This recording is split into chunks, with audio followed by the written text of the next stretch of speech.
Ikigo cy'igihugu gishinzwe imikurire no kurengera umwana cyasabye ababyeyi kwirinda kwereka abana bato amashusho yo ku bikoresho by'ikoranabuhanga nka televiziyo, telefone, mudasobwa n'ibindi.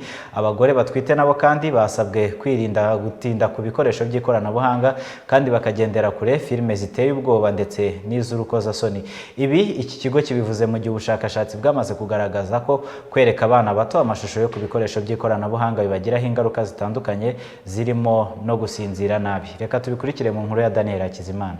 Kubera kureba amafilimi wabo cyane, amafilime ya action, ugasanga umwana aratunga mugenzi w'intoki ngashaka kumurasa kubera amafilimi. Nishimwe Aimable ni umuyobozi wungirije w'ishuri ry'incuke ryitiriwe Fondation Ndayisaba Fabrice. Uyu agaragaza zimwe mu ngaruka zo kwereka abana bato amashusho y'ibikoresho by'ikoranabuhanga ahereye ku ngero z'abana bakira muri iri shuri. Nk'urugero nari nguhaye rw'abana bari muri nasari ya 3 hano bakiza, hari abana bazaga kubera kureba amafilimi wabo cyane, amafilime ya action, ugasanga umwana aratunga mugenzi w'intoki ngashaka kumurasa kubera amafilime areba iwabo.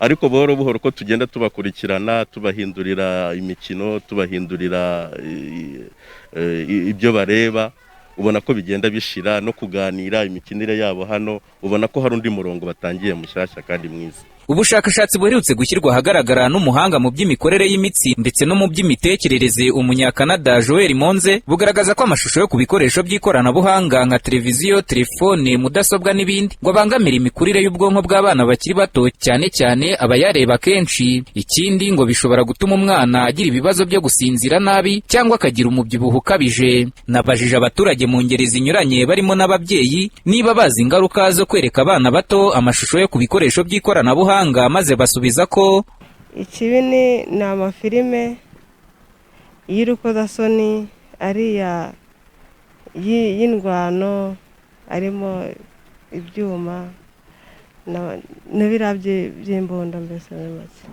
yewe mba mbona atari ngombwa. Uwe mu gihe yakuze akaba ari bwo ashobora kubyikorera akabireba, we yarakuze atakiri umwana utegekwa n'ababyeyi.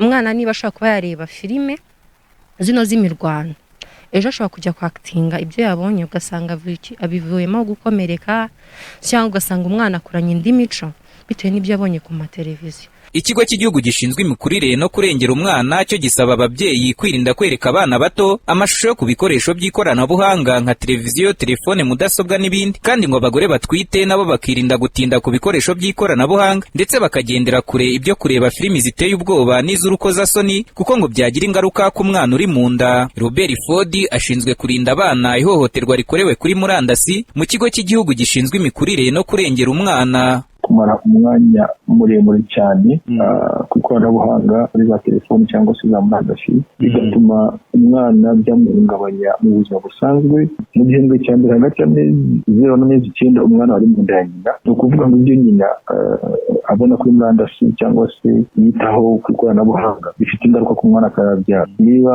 nyina amara igihe kirekire cyane ku ikoranabuhanga bimubuza amasaha ahagije yo kuruhuka, bifite ingaruka ku mwana. Niba nyina arimo kureba amashusho y'urukozasoni bifite ingaruka ku mwana. Niba nyina areba amavidewo cyangwa se televiziyo akareba ibiganiro bimutera umujinya cyangwa se bimurakaza, bifite ingaruka ku mwana.